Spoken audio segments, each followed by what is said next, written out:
This is Rosalie Crotts. I'm 66 years old. On today, December 29th of 2019, we're here in Norwalk, California, where I grew up with my parents, and I'm Rene's daughter. Dad, how about you?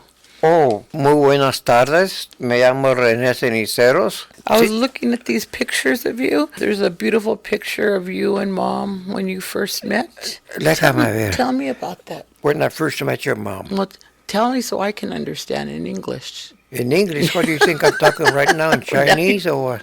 Okay, go ahead. That's when I met your mom. Mm-hmm. I think she was 13 or 14 years old when I met her. I just fell for her, and I guess she felt the same for me.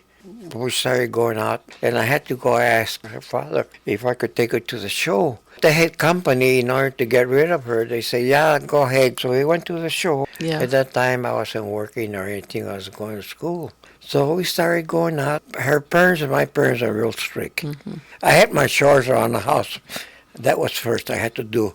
Yeah. Take out the trash and do this and do that. And then after I finished, I had to make sure that, my dad was in a good mood. And I go asking, Dad, can I go out tonight? I won't stay too long. It's just around the corner. Who are you going out with? Oh, I met this girl. I want to meet her and all that. I want to know who she is. But we got to the point where we started going out together. But the other people were just friends. We got to the point that I think it was the Second World War, and I needed drafting young guys. There was 5 of us in my family. Uh-huh. 3 of us were in the service. 5 kids, right? Uh-huh. And I had a brother that got killed in Normandy, and then my other brother came back, and then it was me in the service. My mother, my dad, they wanted me to go because he had already lost a son in the service. But I guess to him I was a pain, So he said, yeah, let him go. I'll make a man out of him. So I took my training in San Diego. From there, they shipped me out to Pearl Harbor. I spent I think it was 3 years in the Navy.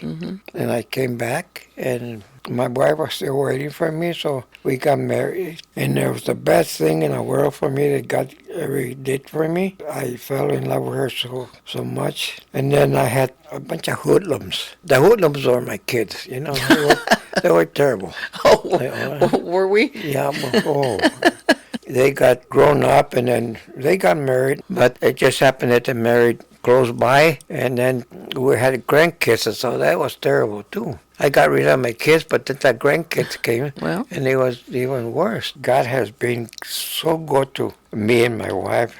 I'm so glad that I met her. To this day, I still miss her so much. I got pictures of her all over the house that, I just can't help it. And I remember that you and Mom loved to dance together, right? Oh, I still do. In my dreams, I put music like Glenn Miller and Frank Sinatra and all those, And I sort of, in my mind, I started dancing with your mom. Everything that I have and I own and we did came through God, and I can't forget that. I just remember and start crying because those are good things that we had. I know she's waiting for me.